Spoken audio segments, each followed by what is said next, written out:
Z avtom se bova odpeljala v Treviso, odkoder imava let v Berlin. Cena letalske karte je bila 51 evrov na osebo. V Berlinu bova pri agenciji Enterprise najela avto za 3 dni v vrednosti 200 evrov. Najino pot bova nadaljevala v tretje največje mesto na nemški obali Baltskega morja, Rostock. Namestitev pri Airbnb gostitelju v Rostocku naj bo za 3 nočitve prišla 62 evrov na osebo.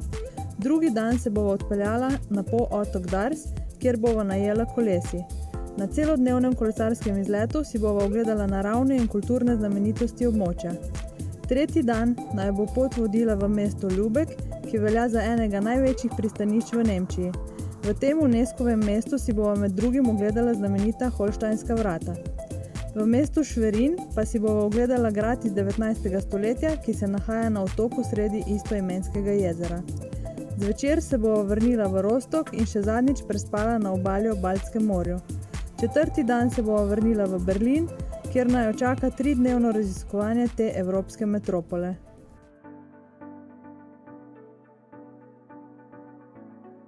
Avto smo uspešno oddala na letališču v Trevisu in sicer pa agenciji Panicos za 37 evrov na teden, tako da se mi zdi, da je bil to zelo dober deal.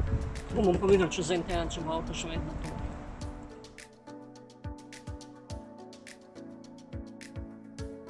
Evo, tole pa limuzina, ki me bo vozila naslednjih 5 dni.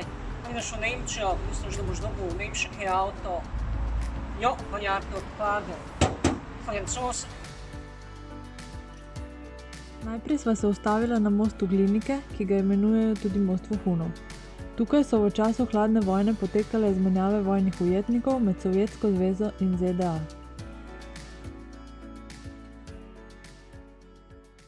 Daleč od tega, da je zgodovina Nemčije povezana zgolj in samo z hladno vojno, nahajava se trenutno v mestu Lübeck, ki velja za eno najlepših srednjeveških mest na severni nemški obali. Največja znamenitost so Holštajnska vrata, ki so bila zgrajena v 15. stoletju in so predstavljala vhod v starodavno mestno jedro.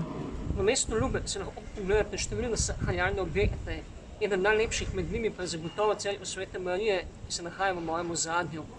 Sama cerkev je bila zgrajena med leti 1250 in 1350 in velja za vrhunec vodskega stila na tem območju. Cerkev je znana po mrtvaških orglah, na kateri je igral sam Johann Sebastian Bach. Sprva sva načrtovala ogled gradu Schwerin, ki pa je ob kopici turistov izgubil svojo čarobnost. Zato sva najino pot nadaljevala v mesto Wismar, kjer sva prvič pomočila prste v Baltik. Svetujeva tudi ogled otoka Poel. Vrhunec najinega potovanja v Baltiku pa je bil polotok Dars. Prekolesarila sva ga po dolgem in počez. Osvežitev sva našla med valovi in nabirala energijo na peščenih plažah. Pot sva nadaljevala do znamenite Mavrične plaže, ki je veljala za glavno dopustniško lokacijo pri vzhodnih Nemcih. Nato sva se z avtom odpeljala na 150 km oddaljeni otok Rügen, kjer sva ob svetilniku opazovala sončni zahod.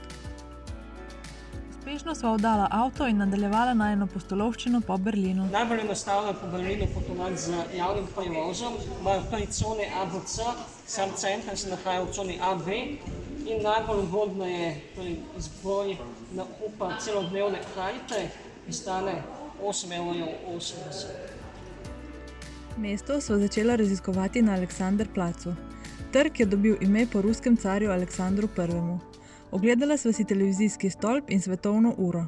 Nato sva se odpravila do znamenitih Brandenburških vrat, ki predstavljajo simbol Združene Nemčije.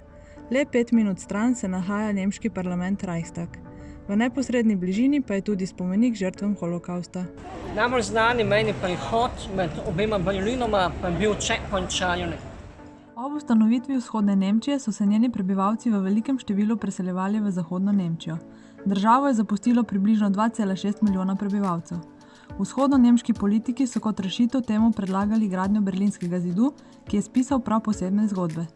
Glavni junak ene od teh je tudi vzhodno-nemški vojak Konrad Schumann, ki je preskočil žičnato ograjo in med prvimi pobegnil na zahod. Zgodba s srečnim koncem se ni končala za 136 ljudi, ki so izgubili svoje življenje med pobegom. Eden med temi nesrečniki je bil tudi 18-letni Peter Fehter. Na njegovem spomeniku lahko preberemo zapis: želel si je le svobode. Če smo imeli v Jugoslaviji Jungota, pa so imeli vzhodni Nemci Trabant. Trabant, popularno Trabi, je bil vzhodno-nemški avtomobil, ki so ga izdelovali v mestu Cvikov. V času proizvodnje je bilo narejenih nekaj več kot 3 milijone vozil. Drugi dan sva bila na lokaciji, kjer je bil posnet nemški film Mi otroci s postaje Zoo. V bližini se nahaja tudi evangeličanska cerkev Kaiser Wilhelm. Nahajamo se na olimpijskem stadionu v Berlinu, kjer so leta 1936 potekale poletne olimpijske igre, katerih junak je bil temnopolti ameriški atlet Jesse Owens. Sledil je ogled baročne palače Charlottenburg, ki je bila zgrajena konec 17. stoletja. Gradnjo palače je naročila Sophie Charlotte, žena pruskega kralja Friderika I. Vsebuje veliko razkošno notranjo dekoracijo v baročnem in rokoko slogu. Danes je s svojimi vrtovi glavna turistična atrakcija. V plesni dvorani pa sva nekaj osnovnih korakov valčka odplesala tudi midva. Popoldanski sprehod čez mesto sva izkoristila za ogled stolpa zmage, šla mimo spomenika posvečenega padlim ruskim vojakom in ga zaključila na znameniti ulici Unter den Linden. Naslednje jutro sva si ogledala East Side Gallery. Gre za galerijo na prostem, kjer ostanek berlinskega zidu predstavlja platno, na katerem je več kot 100 umetnikov iz 21 držav izlilo svoje čustva na sivi beton.